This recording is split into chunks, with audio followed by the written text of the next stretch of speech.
اللہ ہی اللہ کیا کرو، دکھ نہ کسی کو دیا کرو، جو دنیا کا مالک ہے نام اسی کا لیا کرو۔ تکمیلی تلبینہ، طاقت، صحت اور شفا کے لیے سنت اور طب نبوی کا بہترین نسخہ۔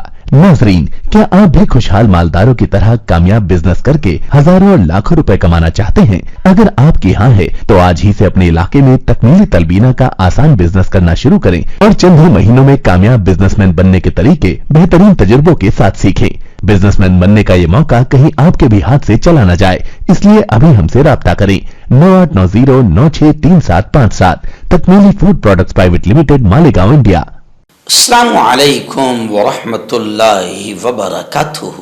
ناظرین، استقبال ہے، سواگت ہے آپ کا viral news live studio Jalgaon, Maharashtra, India میں۔ میں آپ کا میزبان مفتی محمد ہارون ندوی۔ آئیے انٹرنیشنل ٹاپ 5 نیوز، دنیا کی 5 بڑی خاص اہم خبروں پر نظر ڈالتے ہیں۔ لیکن سب سے پہلے میں اپیل کروں گا کہ جو ساتھی نئے ہیں اور ابھی تک اس بے باک سچے چینل سے جڑے نہیں ہیں، اگر آپ چاہتے ہو کہ آپ کو ملک بھارت کی اور پوری دنیا کی صحیح اور سچی خبریں دیکھنے اور سننے کو ملیں تو پھر آپ اس چینل سے جڑ جائیے۔ سبسکرائب کر لیجئے ہمارے اس چینل کو، بیل آئیکن گھنٹی کے بٹن کو بھی دبا دیجئے تاکہ ہماری ہر ویڈیو، ہر خبر آپ کو آپ کے موبائل پر مل سکے۔ اور ہاں ناظرین، ہم ہر روز ایک اپیل کرتے ہیں کہ پلیز، یہ ایک پرائیویٹ چینل ہے اور چینل چلانے کے لیے پوری ایک ٹیم کام کرتی ہے، بڑا روپیہ پیسہ خرچ ہوتا ہے۔ اگر آپ چاہتے ہو کہ ایسے چینل جو ظلم اور ظالموں کے خلاف بے باک انداز میں بول رہے ہیں، اگر آپ چاہتے ہو کہ ایسے چینل مضبوط ہوں تو پلیز آپ چینل کی فائنینشیل ہیلپ، مالی تعاون، مالی مدد ضرور کیجیے۔ اسکرین پر آپ نظر ڈالیں، ہمارے چینل کا بینک اکاؤنٹ نمبر بھی دیا گیا ہے، اور اگر آپ آن لائن پیسہ بھیج کر مدد کرنا چاہتے ہیں تو گوگل پے، فون پے اور پے ٹی ایم تینوں کا ایک ہی نمبر ہے، 9637541786۔ اللہ نے جو بھی آپ کو طاقت دی ہے اس اعتبار سے ہر دن یا ہفتے یا مہینے میں ایک بار ہی صحیح 200، 500، 1000 جو بھی آپ مدد کر سکتے ہیں، چینل کی مدد کیجیے، چینل کو مضبوط کیجیے، ہمارا ساتھ دیجیے۔ آئیے ناظرین، غزہ کے خان یونس اور جبالیہ سے بڑی افسوسناک خبر آ رہی ہے۔ جی ہاں، آپ جانتے ہیں کہ اسرائیلی آتنکوادیوں کا ننگا ناچ اور بربرتا وحشیانہ انداز میں چھوٹے چھوٹے بچوں کو قتل کرنا، مارنا لوگوں کو، یہ جاری ہے۔ اور ابھی خبریں آ رہی ہے کہ گزشتہ کل خان یونس اور جبالیہ کے علاقے میں 25 کا قتل عام کیا ہے اسرائیل نے۔ غزہ میں نسل کشی جاری ہے اور اب غزہ فلسطین میں اہل ایمان شہداء کی تعداد 21,000 سے اوپر پہنچ گئی ہے۔ گزشتہ کل ناصر اسپتال، جو ایک اسپتال ہے، اس پر بھی گزشتہ کل اسرائیلی آتنکوادیوں نے دھاوا بولا۔ جوابی کارروائی میں حالانکہ مجاہدین نے ڈٹ کر مقابلہ کیا اور الحمدللہ جوابی کارروائی میں کئی اسرائیلی یہودی فوجیوں کو جہنم میں پہنچا دیا اور کئی زخمی ہیں۔ خیر، اس علاقے میں حماس کو بڑی کامیابی گزشتہ کل ملی ہے۔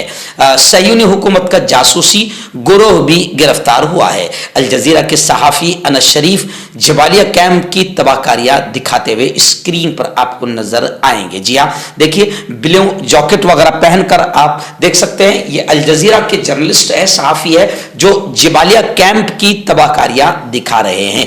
گزشتہ کل یعنی منگل کو غزہ کی پٹی پر اسرائیلی فوج کی بربریت اور جارحیت کا 81واں دن تھا۔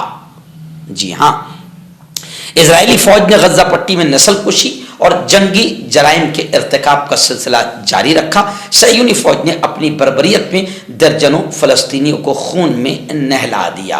خان یونس اور جبالیہ میں گزشتہ 24 گھنٹوں کے دوران اسرائیلی آتنکوادی فوجیوں نے 25 لوگوں کا قتل عام کیا، جس سے شہداء کی تعداد بڑھ کر اب 21,000 تک پہنچ گئی ہے اور 54,918 کے قریب اب زخمیوں کی تعداد پہنچ گئی ہے۔ اور ارنا کی رپورٹ کے مطابق فلسطینی مزاحمت کے سیکورٹی اہلکاروں نے، یعنی یوں سمجھے کہ مجاہدین نے گزشتہ 2 دنوں میں غزہ کی اس پٹی میں الحمدللہ قابض اسرائیلی حکومت کے کئی کارندوں اور کرائے کے فوجیوں کو بھی گرفتار کیا ہے۔ اور خبریں یہ بھی آ رہی ہے کہ الاقصی طوفان آپریشن کے دوران صہیونی جاسوسوں کی خطرناک معلومات اور دستاویزات بھی مجاہدین کو ملی ہے، جن میں ماضی میں صہیونی حکومت کے ساتھ تعاون کرنے والے تمام افراد کے نام بھی شامل ہے۔ ان جاسوسوں پر مشتمل ایک گروہ مزاحمتی سیکورٹی فورسز کے ہاتھوں گرفتار کر لیا گیا ہے۔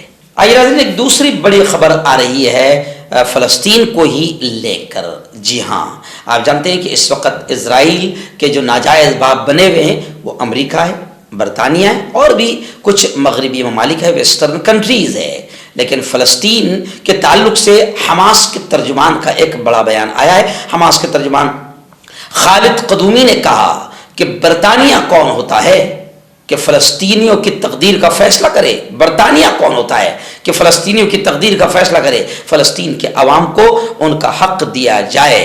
ایسے ہی انہوں نے گفتگو کرتے ہوئے یہ بھی کہا کہ 2 ریاستی حل کا مقصد اسرائیل کو تسلیم کرنا ہے، جو ہمیں قبول نہیں۔ 7 اکتوبر سے اب تک 20,000 فلسطینیوں نے اپنی جانوں کی قربانیاں دیں۔ اسرائیل بھی 2 ریاستی حل کو نہیں مانتا، اسرائیل کا فلسطین پر کوئی حق نہیں۔ حماس کے ترجمان نے مزید کہا کہ 2 ریاستی حل کو ہم ٹھکراتے ہیں، مسترد کرتے ہیں۔ اگر چور گھر میں آ جائے تو کیا ہم اس کو اپنے گھر کا حصے دار بنائیں گے؟ خالد قدومی نے یہ بھی کہا کہ محمد علی جناح نے بھی فلسطین کے 2 ریاستی حل کی مخالفت کی تھی، وہ OIC ناکام ہو چکی ہے۔ کیا مسلمان ممالک اسرائیل پر دباؤ نہیں ڈال سکتے کہ رفا گیٹ کو کھول دے؟ اس وقت 600 ٹرکوں کی ضرورت ہے، صرف 100 ٹرکوں کی اجازت دی جا رہی ہے۔ ہربل سپر لے کر آیا سمراٹ گولڈ کٹ، جو کہ مایوس شادی شدہ مردوں کے لیے ہے۔ ان کو پیور جڑی بوٹی سے بنایا گیا ہے، اس سے آپ کی ٹائمنگ بڑھتی ہے، جوش اور خواہش میں اضافہ ہوتا ہے، نسوں کی کمزوری دور ہوتی ہے۔ اگر یہ آپ ہم سے لینا چاہتے ہیں دیش و ودیش میں کہیں بھی، تو ہمارے دیے ہوئے اس کے نمبر پر کانٹیکٹ کریں۔ آپ کا پرسنل ڈاکٹر شاویز سیکسولوجسٹ، کسی بھی سیکس کی پرابلم کو لے کر آپ مجھ سے کبھی بھی کانٹیکٹ کر سکتے ہیں۔ اس کے علاوہ اگر آپ کو شوگر ہے، بنا انگریزی دوائی، بنا پرہیز کے آپ کا شوگر ختم ہو جاتا ہے، بواسیر خونی ہو یا مسے والی ہو، نسوں کا درد، جوڑوں کا درد، گٹھیا بھائی، ابھی کانٹیکٹ۔ ناظرین، اس وقت سعودی عرب سے ایک بڑی خبر میری نگاہوں کے سامنے آ رہی ہے۔ آپ جانتے ہیں کہ سعودی عرب میں اسلامی اسلامی قانون کے شرعی قانون کے اعتبار سے قتل کا بدلہ قتل ہے، لیکن ایک بڑی خبر اس وقت یہ آ رہی ہے کہ ایک سعودی شہری نے سزائے موت سے چند لمحے پہلے اپنے بیٹے کے قاتل کو معاف کر دیا۔ جی ہاں، معاف کرنے کا ایک پراودھان شرعی لاء میں، شریعت کے قانون میں موجود ہے۔ سعودی شہری نے اپنے بیٹے کے قاتل کو بس سزائے موت سے چند لمحے پہلے اپنے بیٹے کے قاتل کو معاف کر دیا۔ 5 سال پہلے جدہ کے علاقے حمدانیہ میں معمولی بات پر ہونے والا جھگڑا قتل پر ختم ہوا تھا۔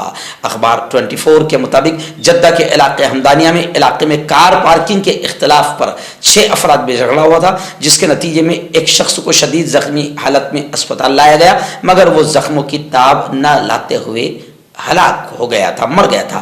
واقعہ 5 برس پرانا تھا۔ عدالت میں کیس چلا، قاتل کو سزائے موت سنائی گئی تھی۔ فیصلے کے خلاف اپیل مسترد ہو گئی۔ اپیل مسترد ہونے کے بعد قاتل کے اہل خانہ نے مقتول کے ورثاء سے کانٹیکٹ کیا، رابطہ کیا۔ اصلاحی کمیٹی نے بھی معاملہ حل کرنے کے لیے اپنا کردار ادا کیا، مگر مقتول کے والد کسی بھی صورت میں قاتل کو معاف کرنے کے لیے تیار نہ تھے۔ قاتل کے ورثاء ہر طرح سے نا امید ہو چکے تھے، جبکہ سزائے موت پر عمل ہونے کے دن بھی قریب آ رہے تھے۔ قصاص کے دن، بدلے کے دن میدان میں لوگ جمع تھے۔ عدالتی اہلکار نے جرم کی نوعیت اور عدالتی فیصلہ سنایا، مگر سعودی شہری نے بس اب موت کی سزا ملنے ہی والی تھی کہ سعودی شہری نے چند لمحے پہلے بیٹے کے قاتل کو معاف کر دیا۔ مردانہ طاقت حاصل کرے 72 گھنٹوں کے اندر، وہ بھی جڑی بوٹیوں دوارا۔ حکیم یعقوب خان سے کانٹیکٹ کریں، جو کہ 75 سالوں سے حکمت کر رہے ہیں۔ اس کے علاوہ جوڑوں میں درد، گردوں میں پتھری، شوگر، کھجلی، لیکوریا کا گارنٹی سے علاج کیا جاتا ہے۔ ابھی کانٹیکٹ۔ آئیے ناظرین، اس وقت ایک بڑی خبر آ رہی ہے۔ جی ہاں، اسرائیل جس طریقے سے بربرتا، وحشت، درندگی اور آتنکواد کا ننگا ناچ کر رہا ہے اور فلسطینیوں کے معصوم بچوں، عورتوں، بزرگوں، جوانوں کو، بے قصور عام انسانوں کو مار رہا ہے، اس کو لے کر پوری دنیا تو اسرائیل کے خلاف بول رہی ہے، لیکن خود اسرائیل میں بھی کچھ ایسے لوگ ہیں، اسرائیلیوں میں، جو اسرائیل کی اس حرکت اور بنجامن نتنیاہو کے خلاف آواز اٹھا رہے ہیں۔ ابھی ایسی یہ خبر سامنے آئی ہے کہ فلسطینیوں پر ظلم کے خلاف آواز اٹھانے والا ایک اسرائیلی نوجوان، اسے جیل کی سلاخوں میں